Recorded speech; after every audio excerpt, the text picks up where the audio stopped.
සුබම සුබ දවසක් මගේ සිම්පල් ලයිෆ් ඉන් ශ්‍රී ලංකා YouTube channel එකත් එක්ක එකතු වෙලා ඉන්න හැම කෙනෙක්ටම.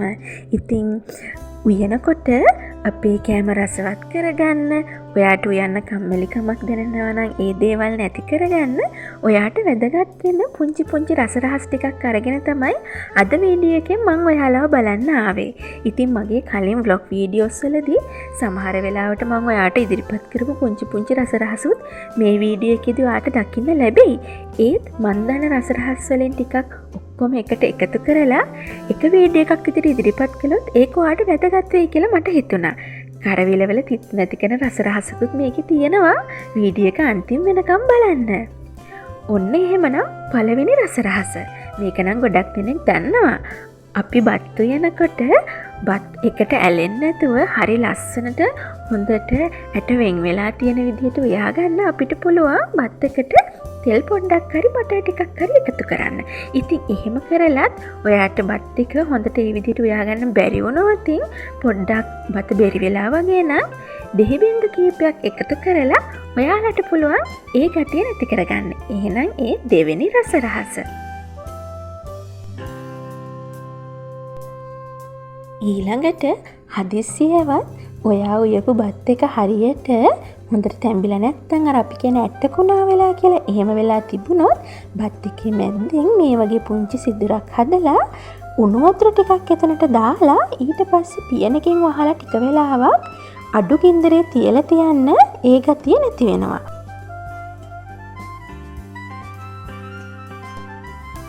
ඊළඟට මම කියන්න හදන්නේ මාළු ගැන රස රහසක්.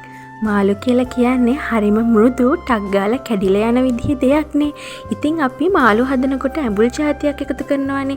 මාළු හදනකොට අපි අනිවාර්යයෙන්ම ගොරක තමයි එකතු කරන්න ඕන ඇඹුල් జాතිය. මොකද එහෙම කියන්නේ මේ ගොරක වලින් පුළුවන් මාළු වල තියෙන අර මෘදු ගතිය, කැඩිලා යන ගතිය අයින් කරලා හොඳට අපේ මාළු කෑලි ටික අපිට සෙට් කරලා දෙන්න.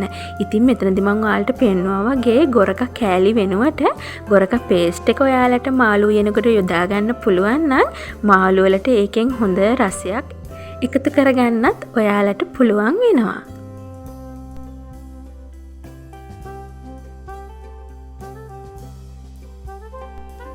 ඒ වගේමයි අපි මස් වර්ග උයනකොට අපිට ඒකට ඇඹුල් జాතියක් විදිහට සියඹලා එකතු කරන්න පුළුවන් නම් සියඹලා වලට පුළුවන් වෙනවා මස් වල තියෙන තද ගතිය අයින් කරලා හොඳ ප්‍රණීත රසයක් වගේම කෑමට අපිට පහසු වෙන විදිහට මස් ව්‍යංජනය අපිට හදලා දෙන්න. ඊළඟට අපිට තියෙන ලොකු ප්‍රශ්නයක්නේ බිත්තරවල තැම්බුවට පස්සේ කටුව කැඩෙන්නේ නැතුව අයින් කරගන්න එක. ඉතින් මෙතනදී ඔයාට තඹපු බිත්තර අයිස් වතුර එකකට දැම්මොත් හොඳට කිසි ගැටලුවක් නැතුව කටුව ඉවත් කර ගැනීමේ හැකියාවක් තියෙනවා. මීට අමතරව ඔයා බිත්තර තම්බද්දි ලුණු ටිකක් විනාගිරි පොඩ්ඩක් එකතු කරොත් එහෙම නැත්නම් බිත්තර ටික වතුරට දාලා තම්බන්න නැතුව වාෂ්පෙන් තැම්බුවොතිනොත් ඔයාට මේ විදිහට පහසුවෙන් කටුව ඉවත් කරගන්න පුළුවන්. ඊළඟට මම ඔයාලට කියලා දෙන්න හදන්නේ කඩල තම්බද්දි ඔයාලට වැදගත් වෙන පුංචි රස රහසක්. කඩල සමහරක් වෙලාවට අපි කඩෙන් ගෙනාව කඩල කොච්චර තැම්බුණත් ප්‍රමාණයෙන් කුඩයිනේ. ඒ වගේම තැම්බෙන්න ගොඩක් වෙලාව යනවා. එහෙම නැත්නම් තැම්බුණත් හයිය ගතියක් තියෙනවා. ඉතින් මේ හැමදේම නැති කරගන්න ඔයාට පුළුවන් අපි කඩල තැම්බෙන්න තියන්න කලින් වතුර ටිකකට දාලා පෙඟෙන්න තියනවනේ. අන්න ඒ වෙලාවට ඒ වතුරට විනාගිරි ටිකක් එකතු කරගන්න පුළුවන් නම් ඔයාට පුළුවන් අපිට කඩලවල ප්‍රමාණය විශාල කරගන්න. ඒ වගේම ඉක්මනින් තම්බ ගන්න. තැම්බුණු කඩලවලට හොඳ මෘදු ගතියක් එකතු කරගන්නත් ඔයාට විනාගිරි පොඩ්ඩක් එකතු කරගන්න එකෙන් පුළුවන්. හැබැයි කඩල ටික තම්බන ලිපේ තියන්න කලින් හොඳට හොදලා ගන්න විනාගිරි රස නැති වෙන්න. ඉතින් ඊළඟට දැන් මේ මං කියලා දෙන්න හදන දේ දන්න අයත් ගොඩක් ඇති. නොදන්න කීප දෙනෙක් හරි හිටියොත් එයාට වටීවි කියලා හිතලා තමයි මම මේ කියන්නේ. ඉතින් අපි දානිගේ එකට එහෙම නැත්නම් ටිකක් වැඩිපුර උවමනා වෙන වෙලාවට වගේ රත් ලුණු වගේ දේවල් සුද්ධ කරන්න ගියාම ගොඩක් වෙලා යනවා. ඒ වගේම හරි කරදර වැඩක් නේ. ඉතින් ඒ හින්දා රත් ලුණු ගෙඩියේ ඔයාට පුළුවන් නම් දෙපැත්ත කපලා දැන් ඔයා මේ දකිනා වගේ වතුර භාජනයකට දාලා තියන්න විනාඩි 10ක් විතර තියලා ඔයා රත් ලුණු ටික සුද්ධ කරන්න බලන්න. ඔයාට කිසිම ගැටලුවක් නැතුව හරිම ලේසියෙන් පොත්ත ගලවලා අයින් කරගන්නත් පුළුවන් වෙනවා. ඒ වගේමයි ඇස් දෙවිල්ල ගන්න ප්‍රශ්නෙටත් ඔයාට මේකෙන් උත්තරයක් හොයාගන්න පුළුවන් වෙයි. ඉතින් එහෙමනම් මෙච්චර දවසක් මේක දැනගෙන හිටියේ නැති කෙනෙක් නම් ඔයා උත්සාහ කරලා බලන්න.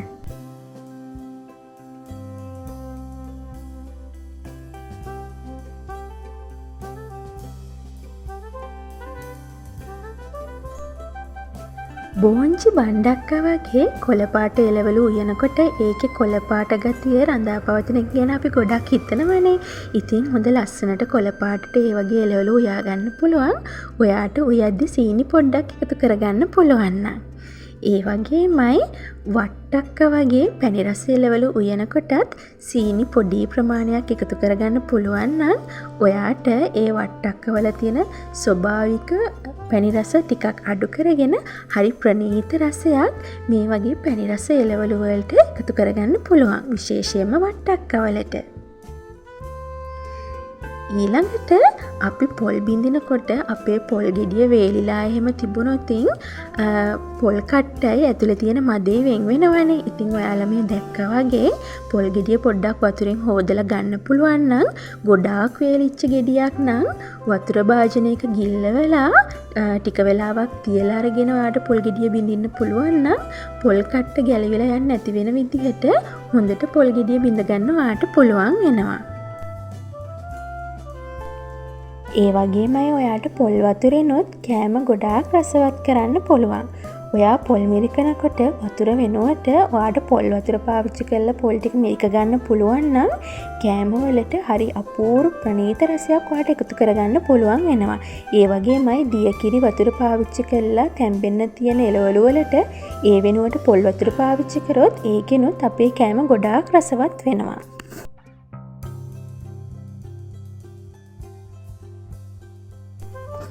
ඉතින් ඔයාට මොනහරි ව්‍යංජනයක් ටිකක් උකු ගතියට හදාගන්න ඕනේ නම් ඒකට ඔයාට කෝන් ෆ්ලා ටිකක් හරි කඩල පිටි ටිකක් හරි එහෙම නැත්නම් හාල් පිටි ටිකක් හරි ඒ වගේ පිටි වර්ගයක් පොඩ්ඩක් එකතු කරගෙන හොඳ උකු ගතියට ඔයාගේ ව්‍යංජනේ උයාගන්න පුළුවන්. අද මම නම් එකතු කරලා තියෙන්නේ කඩෙන් ගෙනාපු ඉන්දියාප්ප පිටි වලින් ටිකක්. ඉතින් අපි වට්ටක්ක හැම උයනකොට පොල් අඹරලා හාල් ටිකක් අඹරලා එහෙම එකතු කරනවානේ. ඉතින් එච්චරම කරදර වෙන්න ඕනේ නෑ. වට්ටක් එකක් වුණත් මේ විදිහට මේ පිටි වර්ගයකින් පොඩ්ඩක් එකතු කරලා හොඳ රසට උකුවට ඔයාට හදාගන්න පුළුවන්. ඊළඟට මම ඔයාට කියන්න හදන්නේ පරිප්පු ටික බෙරි නොවි උයා ගන්න ක්‍රමයක්. මුලින් වතුර හරි දිය කිරෙන් හරි ලිපේ තියලා පස්සේ කිරි දාන එක වෙනුවට ඔයාට පුළුවන් එක සැරේම මිටි කිරි ටිකක් දාලා අඩුම අඩු ගින්දරේ ගොඩාක් හැඳි ගන්න නැතුව පියන වහලා හිමින් සැරේ උයා ගන්න. මේ විදිහට ඔයාට පුළුවන් හොඳ ලස්සනට ඇට වෙන් වෙලා තියෙන පරිප්පු එකක් හදාගන්න. ඊළඟට අපි අලබැදුම් හැදුවාම අපිට තියෙන ගැටලුවක්නේ අලබැදුමේ තියෙන අල ටික ඉක්මනට නරක් වෙන්න බලන එක. ඉතින් ඔයා තඹගත්ත අල ටික මුලින්ම ඔයා අලබැදුම හදාගන්න හදන වාජනයේටම තෙල් පොඩ්ඩක් වැඩිපුර දාලා අල ටික මුලින් දාලා අල ටික ටිකක් වෙලා හොඳට තෙලේ බෙද ගන්න.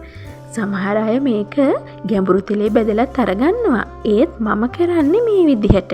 ඊට පස්සේ මේකෙම ඉතුරු වෙන තෙල් වලට අනිත් උවමනා කරන කලමනා ටික දාලා මේකෙන්ම අල බෙදුම හදා ගන්නවා. මේ විදිහට අල බෙදුම හදාගත්තාම නරක් නොවි ගොඩ වෙලාවක් අල බෙදුම තියාගන්න පුළුවන්. බත් මුලකට අල බෙදුමක් හදන කෙනෙක්ට දාන එකට අල බෙදුමක් එහෙම හදන කෙනෙක්ට මේ ටිප් එක ගොඩක් වැදගත් වෙයි කියලා මම හිතනවා. ඉතින් ඒ වගේමයි මට පොඩ්ඩක් කියන්න බැරි වුණා මේ තෙල් වලට එකතු කරලා අපි හොඳට බෙදගන්නේ කලින් තඹගත්ත අල. ඉතින් අද මම අල බෙදුමට ලුණු වෙනුවට ලුණු කොළ එකතු කරලා තමයි මේ අල බෙදුම හදාගත්තේ. මේ විදිහටත් අල බෙදුම හරිම රසයි. ඊළඟට මේ තියෙන්නේ මට හිතෙන විදිහට මගේ වීඩියෝ එකේ තියෙන අන්තිමම ටිප් එක වගේම ඔයාලට ගොඩාක්ම වැදගත් වෙන ටිප් එක.